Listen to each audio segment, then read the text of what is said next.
Today I'm going to be showing you how you can avoid the majority of hacks or security compromisations when it comes to your business. Most business owners are really concerned about security.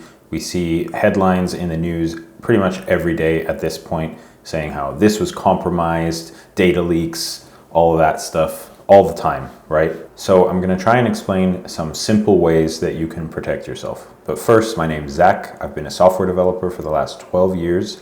I've also been running a marketing agency named Braxter for the last 7, in which we've been able to generate over $13 million in revenue for our clients. So having worked in other people's businesses as well as my own business and being so heavily involved with technology the majority of the time, I have a lot of experience dealing with these kinds of things. First, one of the easiest things that you can do to make everything that you're doing, even in your personal life, a little bit more secure would be to stop using passwords and start using a password manager. Now, me personally, I use 1Password, and basically what a password manager is that it stores all of your passwords in a vault. And then you only have to know one single password, and that's what gives you access to that vault. The first thing that you might wonder is, well, if it's just another account that stores all my passwords, isn't that kind of more dangerous because it has all my passwords in one place? Well, it does store them all in one place, but the reason why it's not as insecure as just having them on your computer, just like a normal file, it's protected in a way that if somebody wants to try and brute force, which means that they try out just many combinations of passwords to try and crack into the safe, they wouldn't be able to do that unless they're on your local computer. And even if they were to do it, it would take them way too long to ever actually accomplish that. Once you get used to using a password manager, it's actually much more convenient than storing a bunch of text files or notes with passwords in them. It's also much easier to remember them because you don't actually have to remember them and you don't make mistakes. If you're using it on the desktop, then you also have some really nice shortcuts to enter the passwords much more quickly, like with just one keystroke. So it's just an all-around better solution. And the reason why I'm bringing this up as the first security step is that the majority of the time, people's issue is actually that they just have really easy to guess passwords. Now, if you just think about what you're probably using for the majority of your passwords, they're probably all usually some rotation of the same thing. And so that's just really bad because if the hackers are able to gain access to even one of your accounts, like let's just say you have a primary Gmail account that you then use to sign up for your bank account or your cell phone or other main services, that's really a pretty critical point of failure is what we would refer to that as. And so you would really want that to even be the most secure thing and have really everything be secure, but especially one that is like a center point that other things connect from. That should be the most secure. Now, with the password managers, you have eliminated all of the password difficulty problems because all of your passwords can be extremely hard, but you don't have to worry about remembering any of them. 1Password also has this really nice feature where you can print out a physical page that is kind of like a backup code to gain access to your account again. And then you would put this in like a safe or something so that if your computer just got lost in a flood or a fire or whatever, you still could somehow, assuming you get your safe back, you could still then sign into a new computer that you buy later on and gain access to all of your accounts all over again without having lost anything. So I think that that's a really nice compromise between the real world and the digital world that allows you to be really secure, but also have the convenience of being able to access it at any point in the future. It honestly is probably the most common way that people get hacked is just by having really bad passwords, second only to the next one that I'll get into.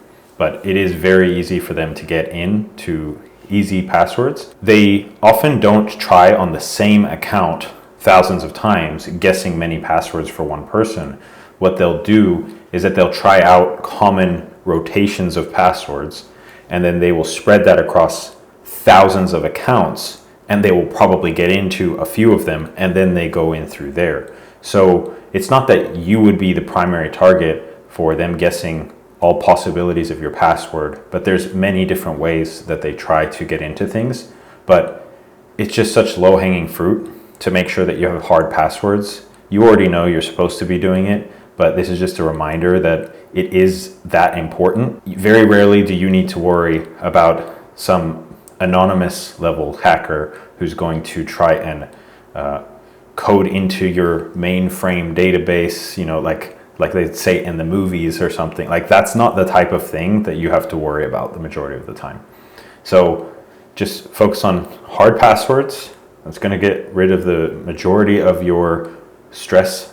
And then the next one is also really important. Oh, but before I forget, also just not writing down passwords and having them on a note that you put on your monitor at work.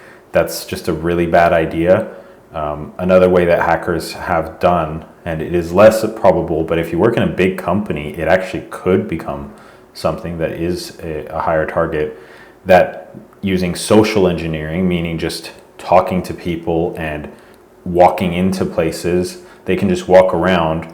All they have to do is see the note on the computer, and then they just memorize it or they write it down and then leave.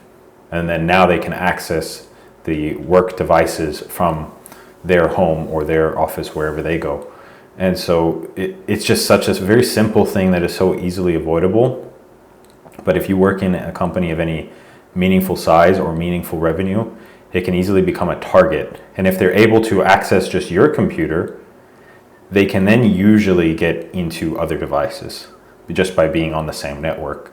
So you don't want to be the point of failure for your company. It is a very easy thing to avoid, but I'll move on to the next point. Now, this has happened unsuccessfully, thankfully, to the companies that I've worked with numerous times, where people would send them suspicious links, suspicious files. And one time, a person at one of the companies accidentally opened one of the files. Now, how did it happen? Well, an email came from one of the company's vendors, like a legitimate vendor. It turned out that that company had been hacked, or that person at the company, their email had been hacked. And so they were sending out invoice PDFs to everyone that was in their contact book. So the person at the company that I was working with, they got very angry because they're not supposed to send us invoices. I'm supposed to send them invoices. Why are they sending me an invoice? I don't know them anything. But because he got angry temporarily, he just quickly opened the file, not thinking that maybe this was something else. And so what would have run would have been a virus. But fortunately, it was a Windows virus. And this was on a Mac computer. So I don't know if you remember those Apple commercials about how Macs don't get viruses, Windows get viruses, Macs don't crash, Windows crash. That's not exactly true, but it's kind of half true, in that the majority of viruses are made for Windows computers. Just because Windows is a much larger system, like there's many more Windows users than there are Mac computers, so you're just having a way easier time by targeting Windows users. It's not that Macs can't be hacked, and Macs can crash as well as Windows computers. So fortunately, nothing like that has ever actually happened at any of the companies that I've worked with, because we make it very strict instruction that you are not to open any links from anyone that is not on like an official domain. And even if they send you a link, you should be going directly to their web page to make sure nobody's embedded anything, like a hidden link or something like that. What would be a suspicious link? Well, one really easy way to tell is to look at the actual domain that it's on. Like the link, if let's say it's something that's supposed to come from facebook.com, well, one thing that they might do as a trick is that they will have their own domain, and it might be like hacker.com, let's say, but they will put something in front of that, like facebook.hacker.com, hoping that you will just notice the first Facebook part. And so you have to just be really closely paying attention when things like this happen, One thing that would just be a safer choice overall if you just don't trust yourself is whenever you get something suspicious that looks like it's coming from someone that should actually be contacting you, you should probably just not click the link and just go directly to the website, the real website, and just don't take the risk. Or call your contact and say, hey, did you send this to me? Why are you sending this to me instead of what you normally send? Because after you've opened one of these things, it can be really bad. You can be giving them full access. Usually you do have to also download and run a file, but very rarely there can be hacks that all it takes is to open the link. Now, I'm not trying to scare you. That is very rarely the case, but it can happen. It's also smart to make it so that your employees or subordinates, that they should be reporting anything that is out of the usual, like in my example where the strange invoice was received. That should definitely be something that's reported so that the management can figure out what's going on. Do we need to set up any filters to avoid these emails even being continuously sent to any of our team members? What if somebody else doesn't pay attention as well and then they accidentally open it, not realizing? We don't want those things just sitting in people's inboxes, just waiting to accidentally be clicked on and then compromising the whole network because one person made a mistake. So just as a reminder, these are called phishing attacks, where basically they pretend to be something that they're not in order to get you to click on something or download a file. And this is something that it absolutely works. I have almost fallen for one a couple of times. Not that I would ever click the link, but I almost believed that it was a legitimate email. So you have to be very careful because the majority of them are not that well made. But every now and then, there's one or two that are really close matches. So you have to be very, very careful and attentive. If you are not expecting to receive that email or something like that from that person, just always triple check it. Don't double check it. Now, the next point is making sure that your software is always up to date. This is really important, especially for the Windows users.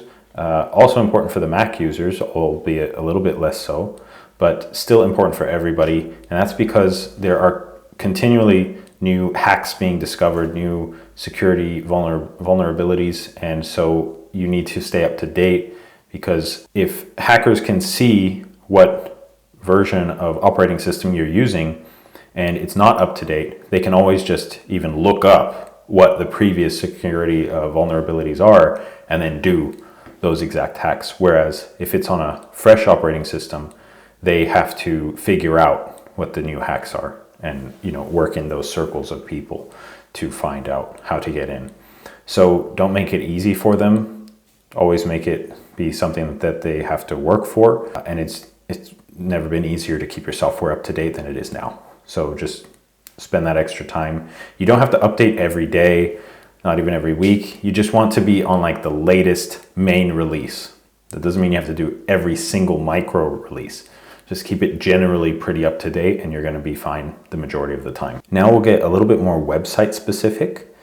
Something that can happen at times if you have drawn some attention is that you can get what is called a DDoS attack, which is a distributed denial of service attack, which is fancy wording, but basically it just means that they are going to brute force attack your website's server in hopes of crashing it. Now, this type of thing can actually be avoided pretty easily. Cloudflare has a free plan where you can protect against DDoS attacks. So if you ever get a DDoS attack and you have Cloudflare already added to your website, then all you have to do is click a toggle switch and then they will just start receiving all of the traffic and blocking all of that attack traffic. And then your real users will just see a CAPTCHA that they just need to click one time and then they're able to get through. And then as soon as the attack is over, everything goes back to normal and it's free. They don't charge you for that. So it's really nice to have set up. But if you are a very small company and just getting started, like a local store, probably not necessary. This is something that is probably something more to take care of once you are starting to move up. And if you have any competitors, or if you're an online business, then you definitely have competitors. And so that would be a good time to add it on. It's free anyways. Another pretty easy thing to do would also be to turn on some country blocking. So if you are receiving a lot of traffic from countries that are not even ever going to be serviced by you, it's probably better to just block them altogether. They can mess up your analytics. They can also start spamming your comment sections, and there's just no benefit to it. So why serve the traffic to them? But that is usually only a problem once you're already receiving that kind of spam traffic. So it's not a high priority thing. Monitor for how much of that traffic you're getting.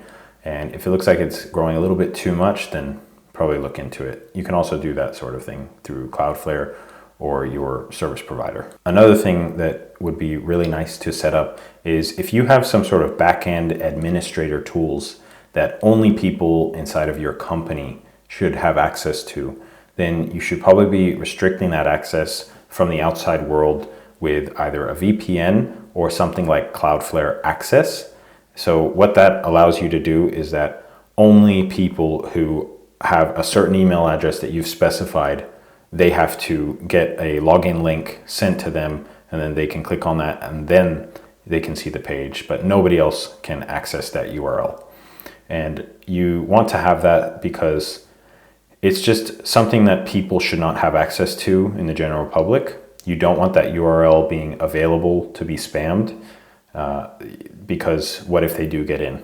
But they can't even try if they just can't even load the URL in the first place. And it's just better to always give them no opportunity instead of just be really strong and block them through strength. Just remove it altogether. So that would be something smart to do. Which another point, which is kind of a callback to the country blocking, because I mentioned that they can spam your comment sections or blog sections pretty much, is not having a moderated blog. Now, this can happen on any platform if you just leave it unmoderated, but what they can do is post links to their weird websites, like spamming for, adult things. And so you wouldn't want that to be linked to from your website, but they can do that. They will just spam. They have bots spamming those kinds of comments and links all over the internet. And so if you don't have moderation, then that content is on your website. Then Google's going to see that content in your comment section, and that's not really going to help you. So it's probably better to not have it in the first place. Now, if they do it and then you didn't notice for a week or two, it's probably not going to do anything yet, but don't let it just grow out of hand. I've seen it happen before and it didn't do anything yet, but you don't want it there. You also don't want your people, your users going to your website and seeing that. And, first you can get rid of the risk by just blocking the countries that do it, and then get rid of when it does happen, by moderating the comments. Now I'll call out a specific platform, which is WordPress. There's two different versions of WordPress. There's WordPress.org and WordPress.com, I believe. But basically there is the downloadable files that you can use and then upload to your own server. And then there is WordPress's hosted solution, where they host the website for you and you just use their editor to modify the content of the website. But the uploaded version, or their hosted version, is pretty safe. You still have to think about the plugins and keep them up to date, but at least everything's on their servers and they're taking care of the security. But if you're going to self-host it, going for a cheaper solution, which is fine, you just have to be really on top of, again, keeping the software up to date, blocking countries that do not need to have access to it, because you are essentially taking on the role of a server administrator if you choose to self-host and control the infrastructure of the website. So stay on top of it. It's not that hard, you can do it, but you do need to actually stay on top of it, make sure that it stays up to date, especially the plugins, because a plugin can be a security vulnerability, because those are just made by any people that make plugins. So you are only as strong as your weakest link. If they're able to make it in through that, it doesn't matter, they made it in. So WordPress is really popular for good reason. It's very easy to use and it's free, but you have to pay for that then with a little bit more time and attention. But anyways, I hope this was useful to you. I do think that this will come in handy if you are a small business owner and are just need a little bit of extra guidance or reassurance on what to do about keeping things safe with all of the danger news that they're always spreading about cybersecurity and all that. The majority of the time, you are not the attack target. The really big companies are, because that's where all the treasure is, right? So they're always going to be the biggest targets. If you have a big online reputation, you become more of a target.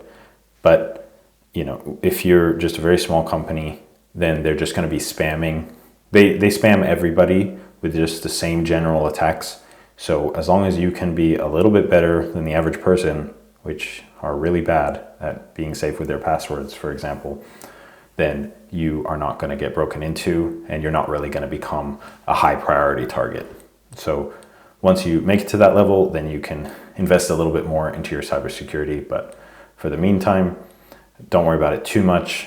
Like I said, you won't be the main target until you get to that level. So I hope that reassures you somewhat. But that's everything for today. Let me know if you have any questions in the comments about this or about marketing topics. That's fine too. But thank you for listening. Bye.